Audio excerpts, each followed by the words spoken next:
All right, so I posted a video of this progression a little while back, and I got a lot of requests to actually dive in and take a look at it. So really quick, let's review that progression.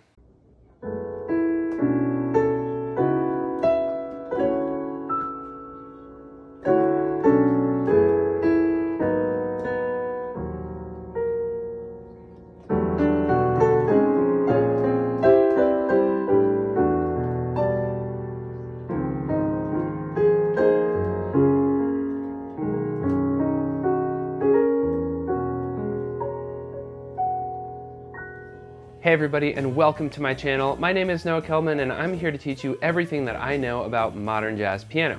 Today we're going to be going over how I created the progression that you just saw and why it works. We're going to be looking at some of the non-functional modern harmonic movement that is happening within the progression. We'll also take a look at the melody on top and how that's helping things flow as well. But first, if you're new to the channel, please consider clicking that subscribe button and hitting the bell so you don't miss any more videos just like this one.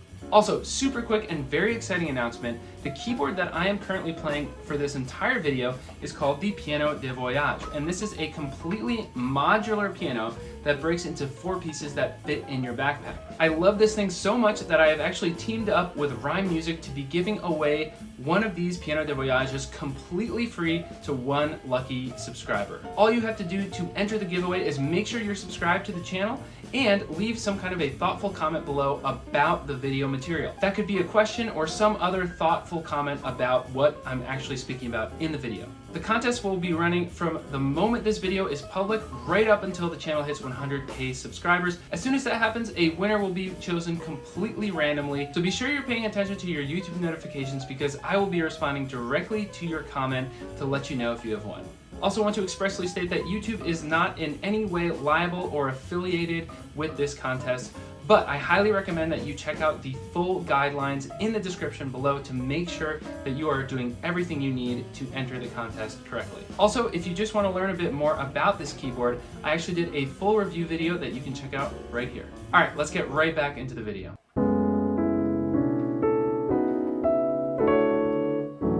All right, so let's start by just taking a look at the first 4 chords of this progression.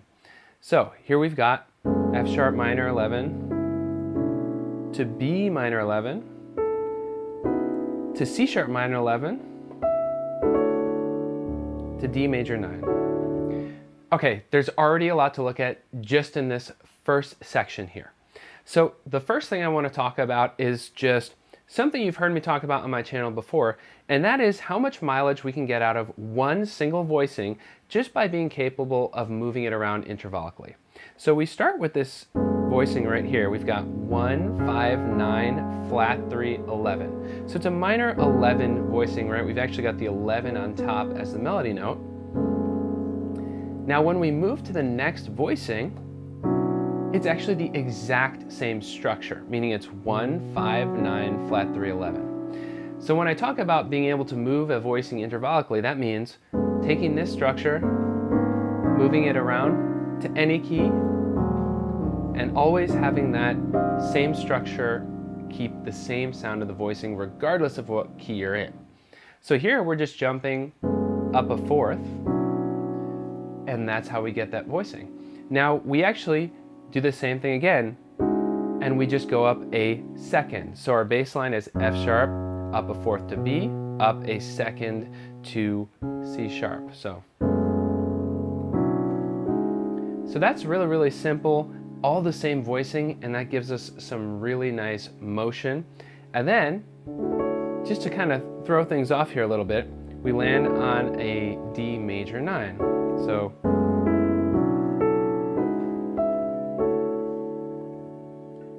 and that's the first 4 chords. Now in terms of our melody, we've got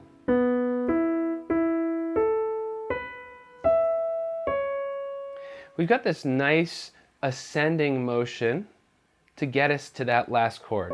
So we can almost think of like we're really just trying to get from F sharp minor 11 to D major and have it make sense. So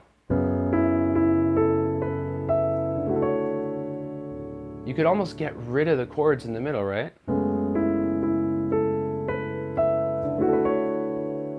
And it still works. It works really nice. But we're using that intervallic motion to get that going in between.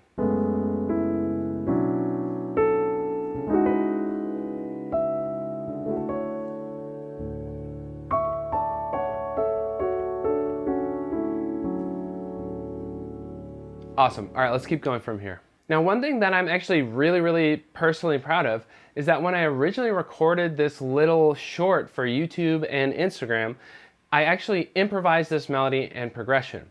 Now, was I able to do this because it was magic? No, of course not. And one thing I wanted to just remind you of is that my new course, Reharm and Resolution Mastery, is still available and still at a discounted price because I'm still working on putting together some of the final content to go into that course. And a lot of the skills and techniques that I use to be able to do this stuff on the spot, you will find taught with clear step-by-step methodology in that course. So if you want to check that out, go to neojazzacademy.com/reharmonization. You can still get it at a discounted price for a limited time. Pretty soon, when all of the new content is ready to go, that price will be going back up. All right, let's jump back into the video. Okay, the next thing I want to talk about is the movement of the bass line. So we get from F sharp major and then we arrive at D major. Next, we're going to say, okay, let's go from D major to somewhere else. And what we're going to do is we're going to go from D major to E flat minor, right? That's kind of our next harmonic phrase. Now, that's already a nice change, but we add this melody. Very sequential. Right? We're literally just here, down a major third, down a half step, down a major third, down a half step, down a major third, down a half step. And just using these little sequential pieces of melodic information already, in my personal opinion, make this sound more melodic. So what can we do with the chords? So right away we go from D major to the B minor. Okay, so we jump down a fourth from the B minor to the F sharp minor. Okay. So that's really pretty too. We've got this kind of fourth motion going down with the bass line. So how is the bass line looking as a melody? So down a fourth, and then down another fourth from the A flat. So we have this nice bass line motion that goes from the very top, up a fourth, up a second, and then up a half step, and then you go down to the B, and then down a fourth, and then up a second, and then down a fourth. So we almost are moving up fourth, second, fourth for the first phrase, and then down with similar intervals in the second phrase. Now, if I'm remembering correctly, we kind of spice up the melody here a little bit, and we go.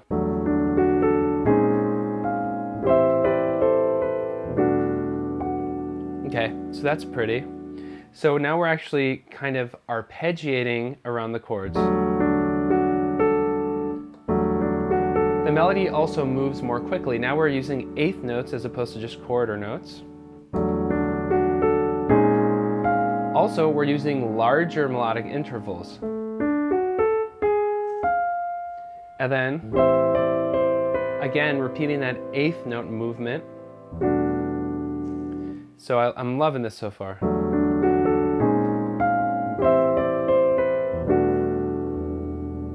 All right, cool.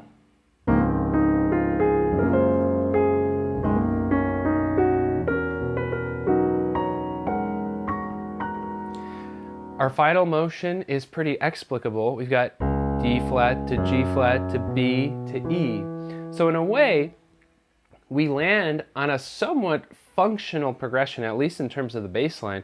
We're literally going around the cycle of fifths, going up and fourths here. So we've got D flat to G flat to B to E, right? So that fourth movement is actually probably very familiar to our ears.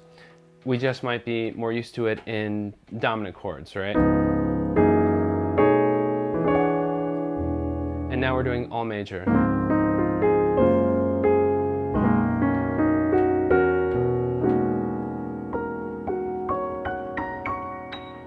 So let's take a look at the contour of this whole progression. So we have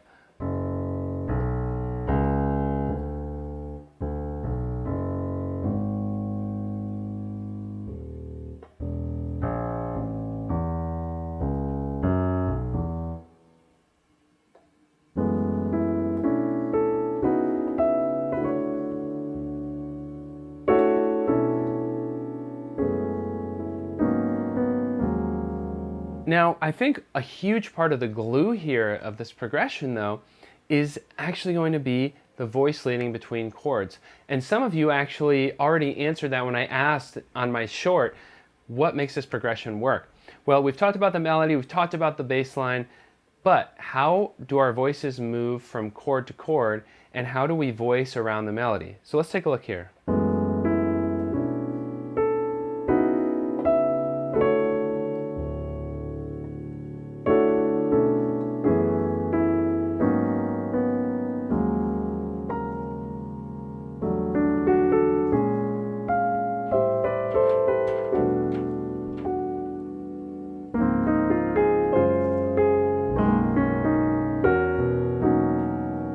So you'll see that we're keeping the voicings very, very similar to each other and keeping the hands from moving long distances. So an example of voice leading that would be bad in this case might be something more like this.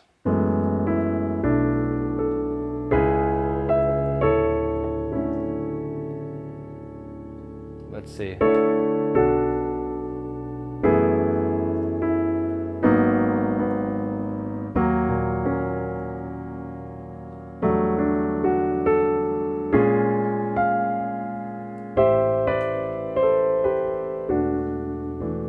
Now, the funny thing is, if I try to actually do bad voice leading here, it's tricky for me, not just because I'm used to using certain voicings, but actually because the melody itself, by keeping it on top of the chords, gives us some really nice voicing options. It kind of leads us into good places. So if we just took a really simple version of each chord, what we might actually be able to do is still have great voice leading here. Let's see.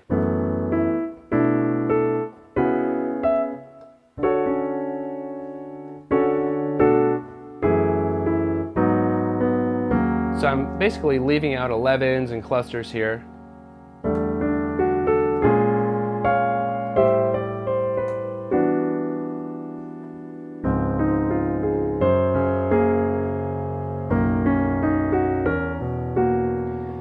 So because we have a strong melody, we're almost immediately led to good voice leading just by following that movement.